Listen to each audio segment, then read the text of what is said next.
High বন্ধুরা। তো তোমরা ইতিমধ্যেই পেয়ে গেছো, সবার কাছেই এসএমএস হয়তো এসছে। বেসিক্যালি যারা হ্যান্ডিক্যাপ তাদের কাছে এসএমএস এসছে, এবং এই পিডিএফটা, এই নোটিশটা ওয়েবসাইটে আপলোড করা হয়েছে। এখানে যেটা বলা হয়েছে যে এখানে যে পিডিএফগুলোতে নাম আছে, এই যতজন টোটাল কতজন নাম আছে এখানে,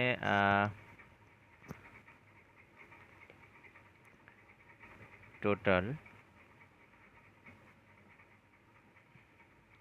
431 জনের নাম আছে। ঠিক আছে, তো এই 431 জনের নাম কেন আসলো, এটা এটা জানতে হবে। হ্যাঁ, তো এরা হচ্ছে সবাই ফিজিক্যাল হ্যান্ডিক্যাপ। ঠিক আছে, এরা পেপারে মেনশন করেছিল, ফর্ম ফিল আপ যখন করেছিল তখন মেনশন করেছিল যে তারা ফিজিক্যাল হ্যান্ডিক্যাপ।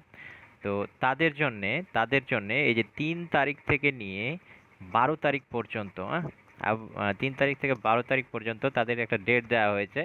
আর প্রত্যেকে খেয়াল করে ভালো করে পিডিএফটা দেখো, প্রত্যেকের নামের পাশে, নামের পাশে ডেট দেওয়া হয়েছে, ডেট অফ ভেরিফিকেশন, কার কোন ডেটে ভেরিফিকেশন হবে, সেই অনুযায়ী, সেই ডেট দেখে সেই অনুযায়ী তোমাদেরকে তোমাদেরকে যেতে হবে এসএসকেএম হসপিটাল পিএমআর বিল্ডিংয়ে। সেখানে তোমাদের ভেরিফিকেশন হবে।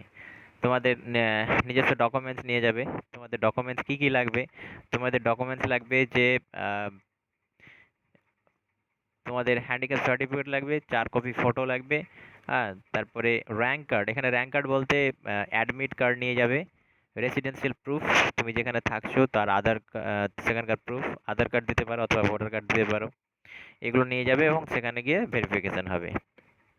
ঠিক আছে, তো এখানে একটা কথা স্পষ্ট যে 12 তারিখ পর্যন্ত আমাদের ভেরিফিকেশনের ডেট দেওয়া আছে। ঠিক আছে, তার মানে এটা নিশ্চিত যে 12 তারিখের আগে কোনো রেজাল্ট কিন্তু পাবলিশ হচ্ছে না।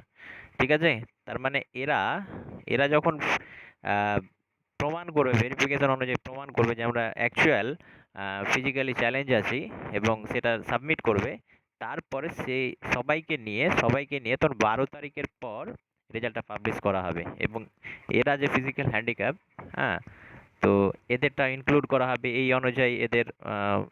এরা যদি সাবমিট করতে পারে যে হ্যাঁ আমি অ্যাকচুয়াল ফিজিক্যাল হ্যান্ডিক্যাপ, সেই অনুযায়ী ওদের মেরিট বেরোবে এবং অল ওভার কাট আপ অনুযায়ী মেরিট বেরিয়ে 12 তারিখের পর, ধরে রাখতে পারো 12 তারিখের পর কিন্তু রেজাল্ট পাবলিশ হবে। ঠিক আছে, এখানে আরেকটা কথা যে 12 তারিখের পর যদি কেউ ছুটে যায়, তারপরে ওদের ডেটটা এক্সটেন্ড করা হয়েছে 20 তারিখ পর্যন্ত। তার মানে আমরা এটা ভেবে নিয়েছি যে 20 তারিখের পর তাহলে অ্যাকচুয়াল কিন্তু রেজাল্ট আসবে আর কি। এর আগে কিন্তু রেজাল্ট আসার সম্ভাবনা কিন্তু নেই। ঠিক আছে, তো এই ছিল আজকের ভিডিওর আলোচনা।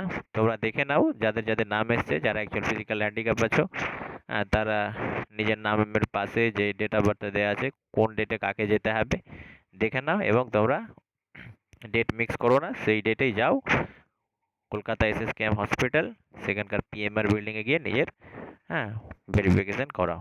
ঠিক আছে, ধন্যবাদ।